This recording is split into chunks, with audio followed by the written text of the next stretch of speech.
Selamat datang di channel Penerus Pejuang, sebuah channel untuk mengartikulasikan pemikiran dan sikap yang merdeka, yang dilandasi oleh nilai-nilai demokrasi, keadilan, dan keterbukaan yang bertanggung jawab. Teman-teman, apa yang akhir-akhir ini dipertontonkan oleh trio RRT dan gerombolannya adalah kemenangan semu, di mana mereka akhir-akhir ini mendapatkan spesimen-spesimen fotokopi ijazah Jokowi yang telah dilegalisir dari beberapa lembaga, utamanya dari KPUD Solo, KPUD DKI, dan KPU Pusat. Mereka selalu mengklaim setiap kali mendapatkan spesimen fotokopi ijazah legalisiran, mereka selalu mengkampanyekan bahwa itu kemenangan mereka. Entah kadangkala 1-0, 2-0, 3-0, dan seterusnya. Padahal itu sejatinya hanyalah sebuah opini, hanya opini saja, opini ke masyarakat, bahwa sesungguhnya mereka mendapatkan kemenangan, mereka mendapatkan novum baru, mereka mendapatkan bukti baru. Padahal itu sesungguhnya tidak merubah apapun. Justru kalau dicermati itu adalah kemenangan dari pihak Jokowi. Kenapa demikian? Karena dulu mereka selalu berkata bahwa data-data Jokowi, data-data pencalonan Jokowi di berbagai KPU, KPUD itu tidak ada. Tapi sekarang faktanya apa? Faktanya ada, mereka mendapatkan. Jadi memang dari waktu ke waktu mereka sebetulnya hanya melakukan penyesatan informasi publik, melakukan kebohongan, melakukan opini, framing. Hanya itu sebetulnya andalan mereka. Terus yang kedua, ini juga dengan didapatkannya spesimen dari berbagai KPU di berbagai tingkatan, itu membuktikan bahwa sesungguhnya ijazah Jokowi itu ada, ijazahnya yang asli itu ada. Kalau tidak ada yang asli, mana mungkin ada bentuk fotokopi yang dilegalisir, kan nggak mungkin. Yang ketiga juga membuktikan bahwa Jokowi benar-benar memakai ijazah yang asli. Kenapa demikian? Karena syarat legalisir di UGM itu memang waktu kita meminta legalisir harus menunjukkan ijazah aslinya. Coba dibayangkan, Jokowi melegalisir berapa kali itu? Dari KPUD Solo 2 kali, terus KPUD DKI untuk pencalonan gubernur 1 kali, kemudian presiden 2 kali. Artinya sudah 5 kali bolak-balik ke UGM menunjukkan ijazah aslinya untuk dilegalisir. Ini sebetulnya kalau kita objektif dan kita cermat, sesungguhnya dengan mereka mendapatkan spesimen fotokopi ijazah legalisiran Jokowi, itulah kemenangan Jokowi. Tapi karena mereka ingin membangun opini publik, melakukan penyesatan publik, mereka cepat-cepat mengatakan bahwa itu kemenangan mereka. Entah skornya 1-0, 2-0, 3-0, itu kemenangan mereka. Padahal tidak mengubah apapun. Tuduhan mereka 99,9% itu tidak ditentukan oleh banyaknya mereka mendapatkan salinan. Itu nonsen, tidak ada kaitannya sama sekali. Walaupun mereka diberi katakanlah 1000 fotokopian ijazah asli Jokowi, tidak akan merubah apapun. Karena tuduhan palsu mereka itu sendiri yang sebetulnya abal-abal, tidak bisa dipertanggungjawabkan secara ilmiah. Hanya 4 poin mereka menyimpulkan bahwa ijazah Jokowi itu palsu dan semuanya sudah kita patahkan, baik dari kami kalangan alumni UGM maupun dari para peneliti yang lain, dan juga pihak-pihak di YouTube banyak itu yang sudah melakukan penelitian secara independen. Ijazah Jokowi dikatakan palsu, mereka berdasarkan sumber dari yang didapat dari kader PSI yang diupload itu maupun yang diupload dari Bareskrim. Oke lah, itu kita tidak permasalahkan. Yang kita permasalahan sesungguhnya adalah poin-poin sehingga mereka menyimpulkan ijazah itu palsu. Yaitu pertama, mereka menyimpulkan palsu karena mereka berasumsi bahwa foto ijazah di UGM itu tidak boleh berkacamata. Dan mereka di berbagai kesempatan menuduh satu-satunya foto di ijazah yang berkacamata itu hanya punya Joko Widodo. Sudah kita buktikan, ada ratusan, bahkan mungkin ribuan foto ijazah di UGM itu pakai kacamata. Saya katakan ribuan, kenapa? Karena UGM sudah melahirkan sekitar 500.000 alumni.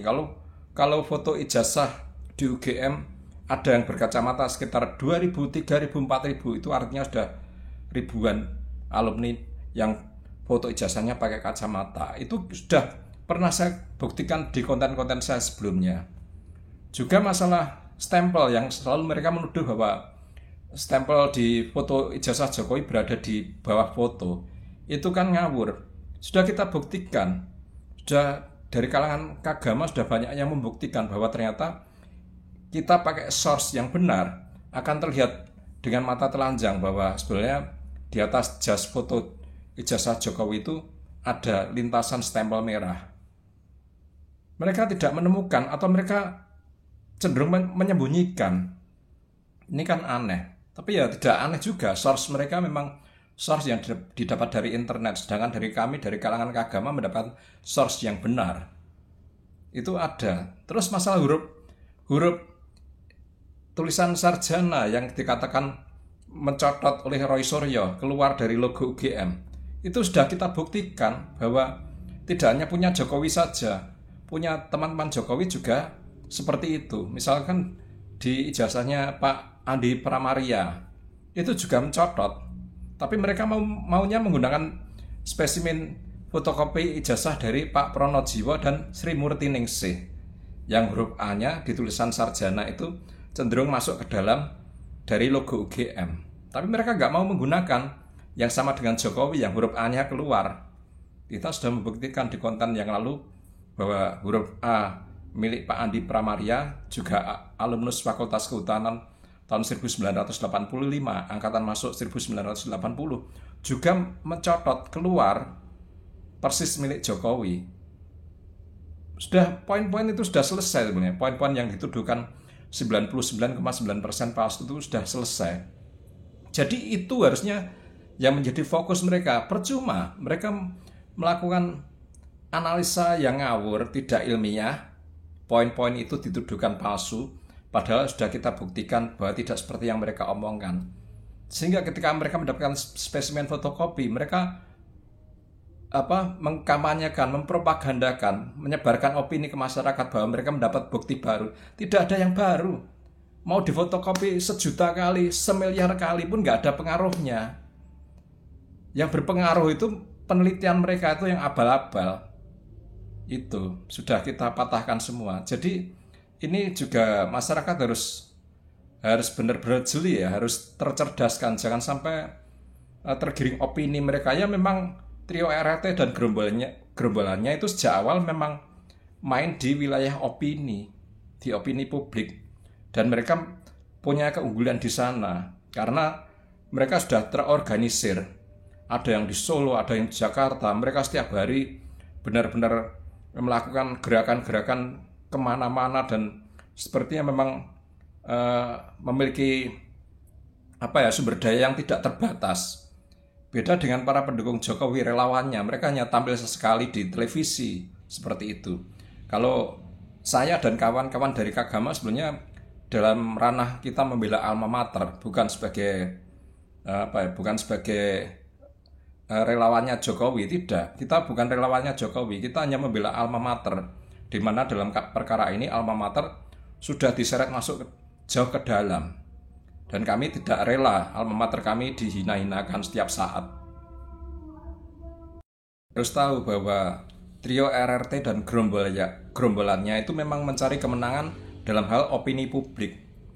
Dan dari berbagai survei, misalkan dari Drone Emprit dulu itu, memang dari sisi opini publik terutama di media sosial, trio RRT dan gerombolannya memang lebih unggul dibanding para pendukung Jokowi. Ya kita saksikan cara mainnya mereka. Memang mereka setiap saat hanya membuat opini. Karena apa? Karena di permasalahan pokoknya, di permasalahan substansialnya, di masalah asli atau tidaknya ijazah itu mereka sebenarnya sudah kalah. Mereka sebenarnya sudah dalam hatinya sudah tahu bahwa ijazah itu asli. Tapi karena mereka sudah